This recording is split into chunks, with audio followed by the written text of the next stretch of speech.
Po sa ating lahat mga kalingap. Kumusta? I hope nasa mabuti po kayong kalagayan. Saan mang dako kayo ng mundo naroroon. Ika nga nila kahit sino, pwede naman po itandem as long as good vibes po. Excuse me. Pero iba po talaga yung mga nakasanayan po natin. At may ilang galit.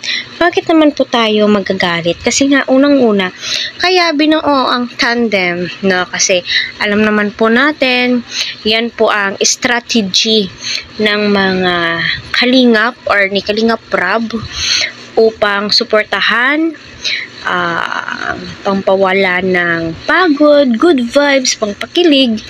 Huwag natin seryosohin. Kasi alam naman po natin, dyan po nila kinukuha yung mga expenses patungkol sa mga tinutulungan nila, mga beneficiary po nila, diba?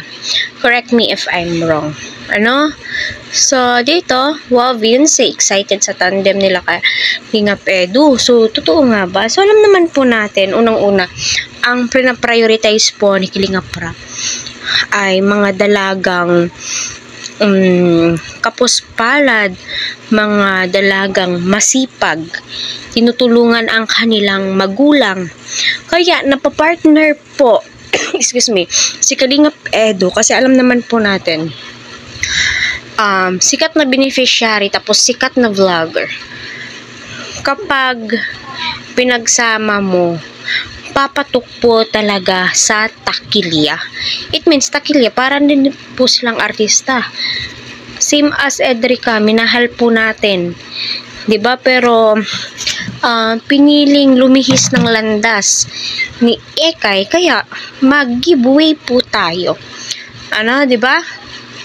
Nasa sa inyo naman po yan kung i-misinterpret nyo kasi ito ganito, ganyan. So, suportahan na lang po natin. Huwag po tayo magsalita ng hindi kanais-nais sa ating kapwa, di ba?